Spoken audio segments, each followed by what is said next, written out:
Hello, everyone. Before we jump into the show, I wanted to tell you about our new YouTube channel. Just head over to YouTube, search for Schmidt List, and you'll find the new channel. With an estimated 26 million Americans out of work, I'm launching a channel to help you not only find a job, but help you grow your career. I'll be doing live streams, interviews, all sorts of things. So please check it out. It's at YouTube. Just search for Schmidt List. Now, on with the show. Welcome to the Schmidt List, the podcast for people dedicated to managing successful projects, developing impactful products, and building engaged teams. And now, here's your host, Kurt Schmidt.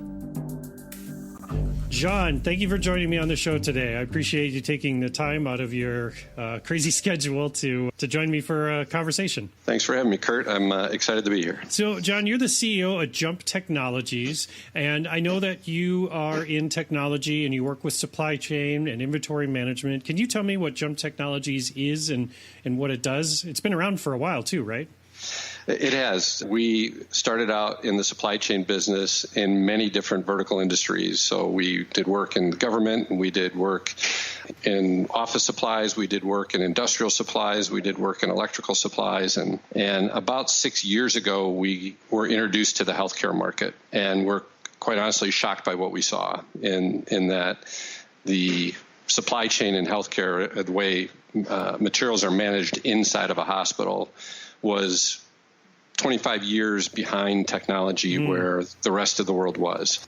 So we pivoted our company 5 years ago and now exclusively do healthcare supply chain, focusing on the hospital market in particular. But as we are learning, the healthcare supply chain is broadening every day as COVID is teaching us. When you noticed that, tell me a little bit more about, I mean, it wasn't even spreadsheets, right? I'm guessing it was just like slips of paper. Like, what were they doing before?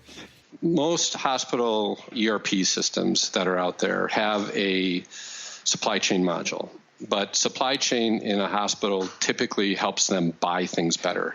It doesn't help them manage what they have inside their four walls. So often if you walked into a hospital and said, can you tell me every location inside the hospital that has an N95 mask? They would know how many they have in their warehouse, but they wouldn't know how many they had stored all throughout the entire facility. In the healthcare world, you never get yelled at for having too much inventory somewhere. You get yelled at when you don't have enough. Right. So the hospital, basically the way they manage their inventory is stuff the room with as much material as it'll hold. And let's not worry if we're overstocking, because that's just fine. But the reality is overstocking inventory ties up valuable cash in a hospital. If you've got $500,000 worth of inventory scattered about your hospital that you're not aware of and you're just filling the room, that's $500,000 in cash, which could go to hire a few nurses and other things that would be better for the patient. And so, and you mentioned that ERPs it's more for tracking that budgeting part of it. It's more focused on, are you getting the best deal on those things more so than, and how much you're paying for, than actually getting into detail about what you have on hand, right? Exactly. Yeah. I mean, it's the most critical part to managing your inventory is something called a par level, which is the minimum amount of inventory you want to have on the shelf before you have to reorder. And that's what every supply chain solution uses, is it has some reorder point, some reorder trigger in it. Right. Well, you want to be adjusting those all the time based on demand. And that's something that the healthcare industry, they all have par levels, but really the way a supply room is managed is based on the knowledge of the tech that is running it. So they just put on the shelf however much they think they need. There's no science behind it. And why? That's what I'm getting at, because it seems like in other industries like retail, for example, there is quite a science put behind it. Why is it so different? I mean, why can't they just steal from what people are doing in retail or at Amazon and use that? You know, the biggest challenge that they have is actually recording what's being consumed. The nurses are very busy. Their primary role in a hospital is to take care of patients. So scanning a barcode or doing something to say what they're taking is not something that they want to do. So for years, the healthcare industry has tried to figure out what is an easy way to be able to record what's being consumed. So the most common method that's used today to record consumption in a hospital is something called par replenishment. tech walks into the room. If something looks low, they count that item, enter that into the computer. The computer compares it against a par level and generates an order to replenish it. The problem is because par levels are never adjusted, that quantity that is being bumped up against the par level is always wrong. And all of a sudden they're stocking out. So the tech says, well, I know the par level is 5 and there's 6 on the shelf right now. So I know if I put in 6, it's not going to generate an order. So I'm going to put in 2 so that it generates an order for what I think I need. Mm-hmm. So this par replenishment really relies on what I call tribal knowledge of the tech running the room. In fact, the question I like to ask a hospital is, when that tech goes on vacation, what happens in that room? And the most common answer is all hell breaks loose. And because the person running the room goes in and reports an accurate inventory, right, but everything starts stocking out. So it's really how they go about recording that, which is why for a set of items in a hospital, and they call them med-surg items. We've learned a lot about med-surg items due to COVID because that's your PPE, masks, gloves, gowns, really inexpensive stuff that they go through a lot of that up until COVID, I would order it today and it would show up tomorrow.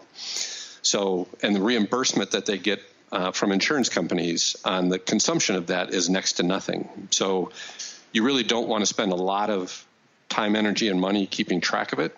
At least you didn't up until COVID. Right. And so something that's very common to use there is something called Kanban, where I have 2 plastic bins sitting front to back with identical material in it. Nurse takes whatever she wants out of the bin, doesn't record it. When the bin's empty, take the empty bin out, put it on a shelf, pull the next bin forward. Then the tech comes in and scans the empty bins. And because we know how many were in the bin when we started, and we know how long it took to go empty, we now know the velocity of that material going through there.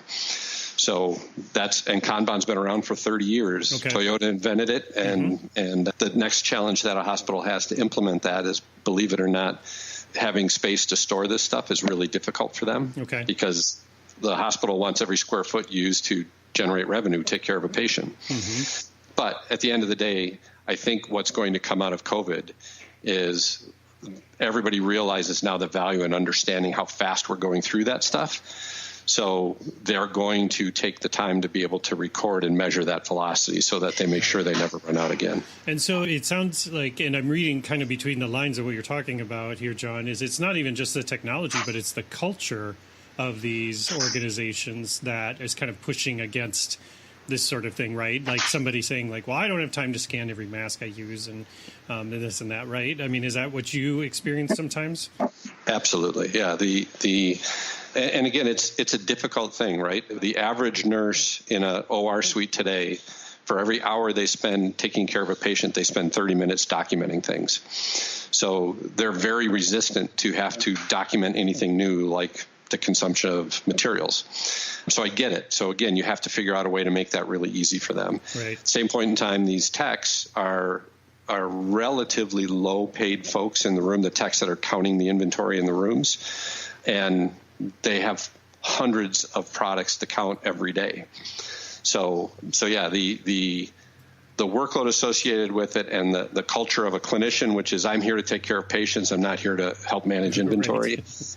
And I get that. But again, if hospitals had an accurate view of what they consumed and not just tribal knowledge, COVID and PPE shortages might have been easier to deal with. Okay. And so is that what you saw over the last few months is people sort of waking up to this sleeping giant of issues inside of their organization that it sounds like you saw coming years ago?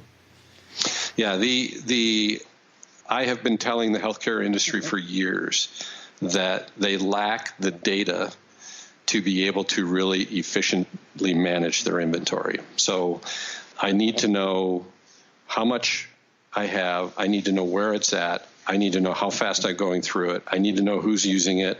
And I need to get some sort of a estimate as to when I'm going to run out. Most hospitals today don't have that information.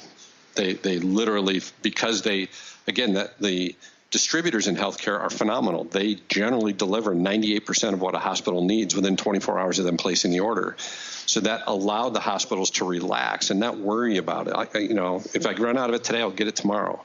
Well, we just learned what happens when you run that lean and you don't have the data that you need, suddenly you have no idea how to react to a pandemic when it breaks out. So yes, being able to visualize that data is extremely important, and the healthcare industry up until now has been very lax at doing that. But I think that will all change. Yeah, and so when you started seeing these things happening in March and such, I know you and your company took some action to try and make your product even more available to people. What was the decision making behind that? Was it just that you already knew all the issues and you knew something had to be done? We knew that the vast majority of hospitals in this country lacked the tools that they needed to be able to answer those questions I just outlined a few moments ago. We also knew that going through a purchasing process to buy new software in the middle of a COVID pandemic with the shortages that they had wasn't realistic. Right. So we opened up our platform for free to any hospital in the country that wanted to use it, and found a way to very quickly implement a solution. So the spreadsheets that they were trying to use to manage this data on, they would basically email it to us. We would use those spreadsheets to build a system focused just on that PPE materials, and gave them visibility so that they knew how much of this they had. And a lot of times people just think of one hospital and how do we manage it in one hospital? Well, there were health systems out there with 10, 15, 20, 30 hospitals that they were trying to manage this inventory across. And so we needed to step in and help them be just to save this PPE equipment and understand. I mean, I was talking to nurses that said, if we only knew that we were going through it as fast as we were going through it, we would have used it altogether differently. Right. And now that they so, have the visibility, though, right? Yeah, it's if all of a sudden you realize that you're going through 20 cases of masks because every time I walk into that room, I have to put on a new mask. When I come out, I got to take it off and put another mask on. Well, let's limit the way in which we go into that room. So getting clinicians the data that they need so that they understand how this material is being consumed, so that they can change their habits and their behaviors in order to help supply chain save on what they need, was also something that we felt needed to be done. So again, we opened up the platform for free and had over 50 health systems that responded. And so we've been very busy over the last few months spinning up new accounts. I can imagine. And I know there's a lot of founders that listen to this show as well. I can almost hear them asking, what was that like internally for you to make that switch, changing processes, changing the way that you work?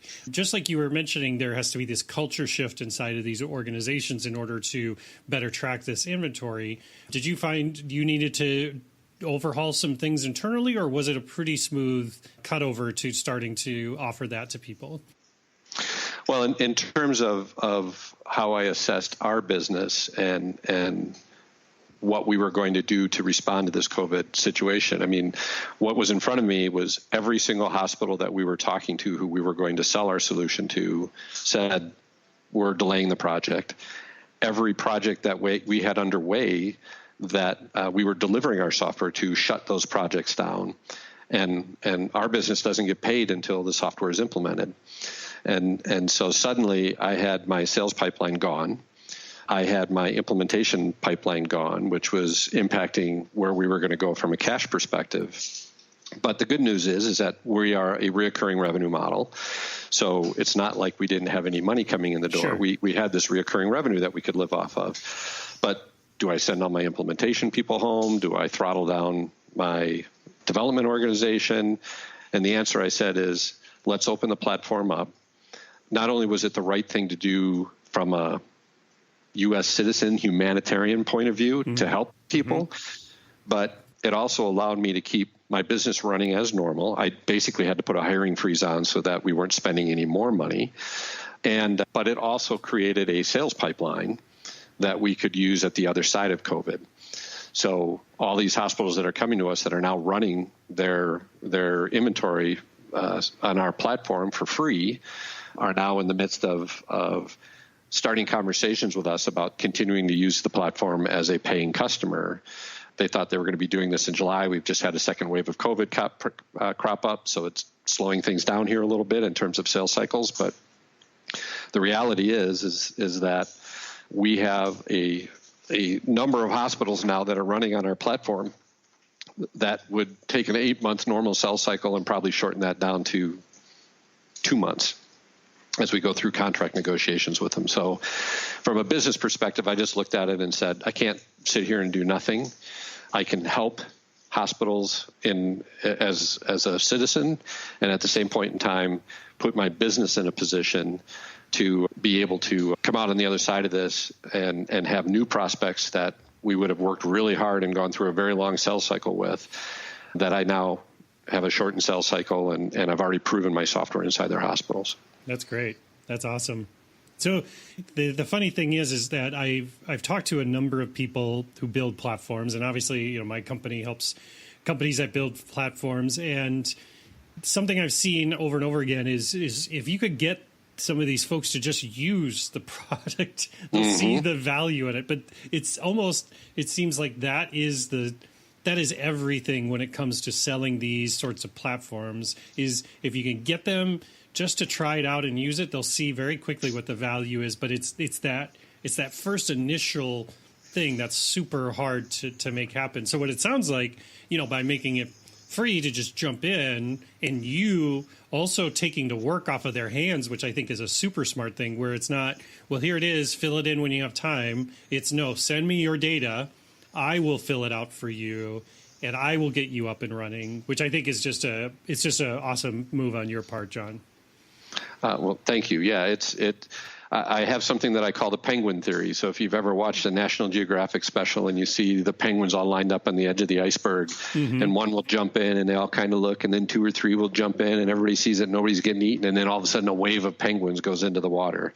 That's exactly what you were just describing, and trying to get that first user on your platform so that you can use that to show others that, hey, we're safe, we are simple, we're secure, jump in the water with us. And that is super hard in the healthcare space, because the healthcare world is very risk averse, because in their world, if they take risks, people could die. Sure.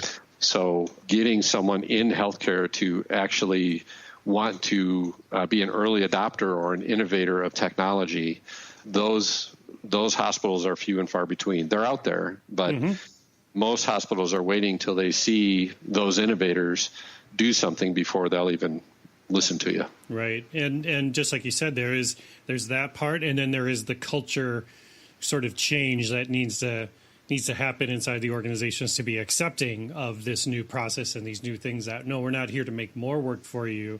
We're here to make your work easier. And people hear that, but to your point, they might not necessarily believe it and need to see some other people get some success in it, right? And that's what I was going to ask you. Does Jump Technologies, for example, is that something that needs to roll out in across the entire hospital, or is it something where it could roll out into a smaller area of a hospital for testing and things, and then roll out across it? Where do you think it works best? Like how to onboard? I'm just always interested in people who have products, like how they go about onboarding these new clients. Sure.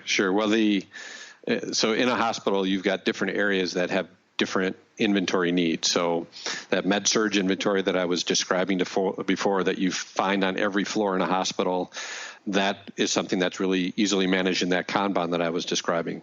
Those can spin up very quickly. So you literally can come into a hospital and in a very short amount of time, a day, you can have a room converted into a Kanban storage area. The most difficult part of a hospital implementation is just integrating into their ERP systems, because inventory is never standalone. When we need a requisition to be sent, that needs to go into the ERP system. So the integration, depending on how responsive the hospital IT organization is, can be as fast as 30 days, sometimes takes 90 days. But set that aside. In terms of what happens in a hospital, those med-surg locations are very quick. Move into the OR, and now you've got a degree of complexity there that you have to deal with, because not only do you have that standard med-surg equipment, but you have much more sophisticated inventory like implants and spinal trays and very expensive inventory, consignment inventory that's coming through. So you need to have the ability to, when consuming that inventory, to make sure that that inventory is on contract with the supplier so we're getting the best price. We need to make sure it's not expired. So when you deploy into the OR, that's a much more sophisticated deployment, not to mention the fact that culturally, if you walk into that OR and say to the nurse, here's yet another thing that I want you to record data on.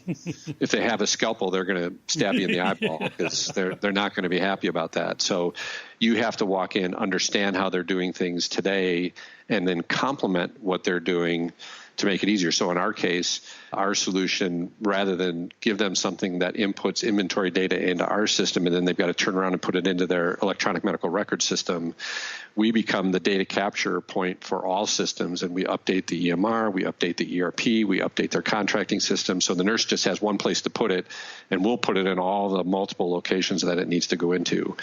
We do that so that the nurse actually wants to use the system so that we can get the data that we need to manage that inventory. Okay. Yeah, that's great. Yeah, I love how you put that, John. I think, again, going in as a partner and not just as a vendor makes a huge difference in how you approach changing the way these people work. Change management is the biggest part of what we do. Yeah. We had a multi-hospital system. One hospital engaged with the clinical staff, and that implementation went really smooth. And their sister hospital down the street, the director of supply chain there said, the nurses will do whatever I tell them, just put this in. And that implementation didn't go quite as smooth as they'll do whatever I tell them. Yeah, sure they will. No, and I love that you brought that up too, John, because I've seen it over and over again is people who, they kind of launch these new products and they're great, but they don't think about that change management piece as much until they start banging their heads against the wall saying, why isn't, they use it, they like it, why aren't people using it? It makes sense. And it's all for reasons that you can't control, right? You can't make, sure, I can make the buttons bigger, but I can't make the rest of your job. You already have a full-time job, and now I'm adding another job to you with this thing. I need to show you how I'm replacing part of your old job in a positive way, and also to make your future that much better. So yeah, it's a really important part about these sort of transitions that any organization makes, whether it be in inventory management or financial services, or all those different things. So I think it's really stellar that you put a big focus on that. Yeah, I mean, we're trying to drive what we call a clinically integrated supply chain, so that supply chain and clinicians are working together to make sure we have the right material at the right place at the right time. And that's really important. And again, we need to get that. When you take a look at what COVID has cost this country, and the reality is that we had to shut down our economy.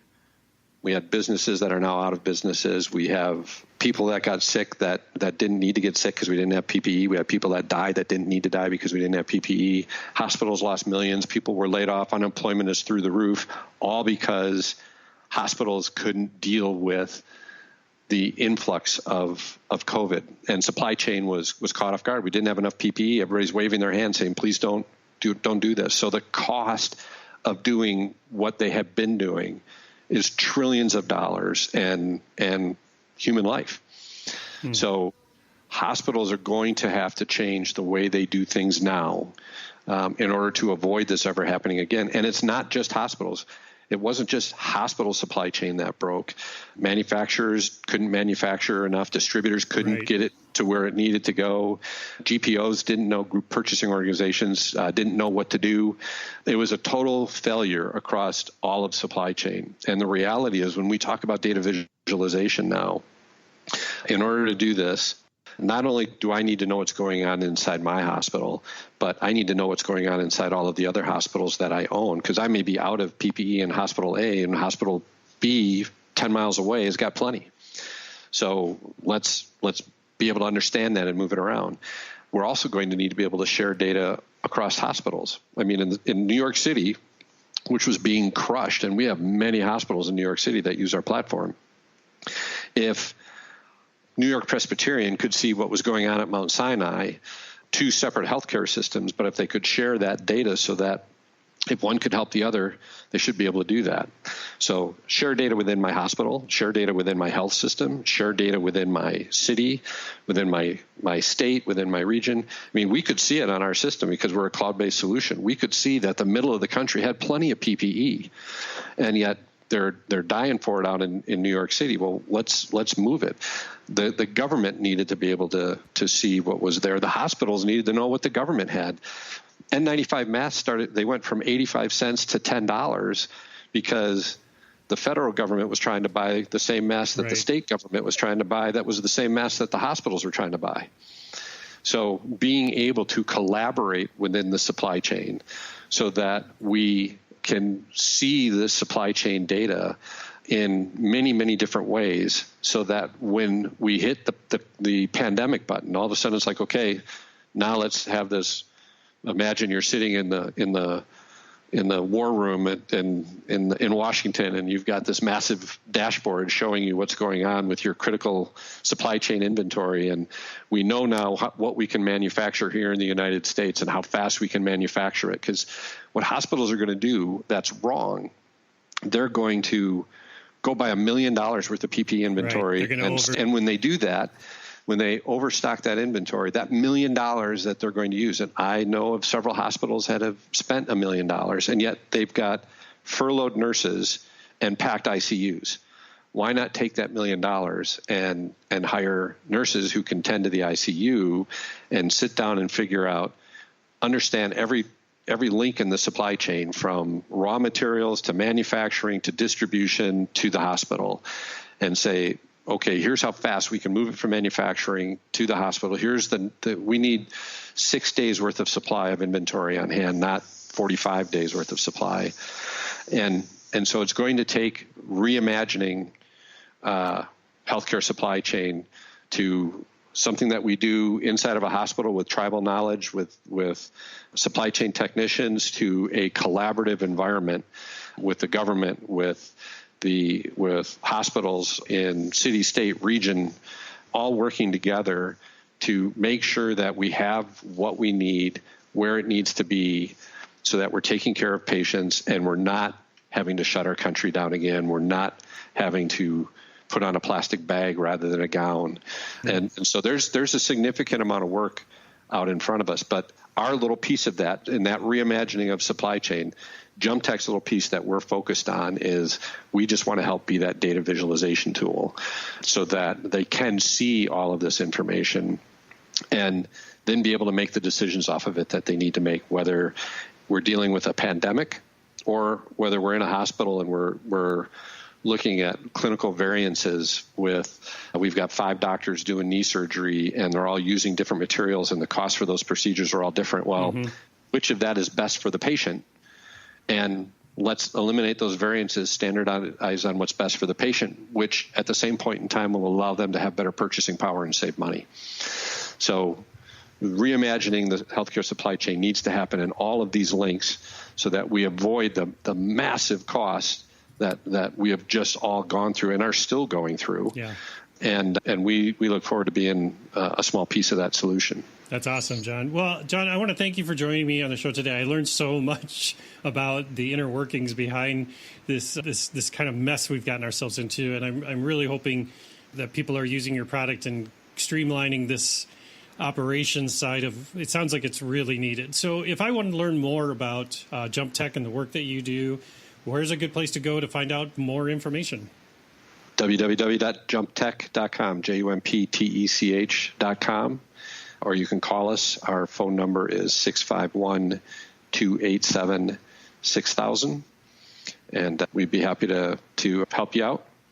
But all of the information about what we're doing is out on the website, and that's the best way to learn about us. Awesome. Well, thanks again, John. Good luck with all the great work you're doing. I'm really excited to see where it takes you.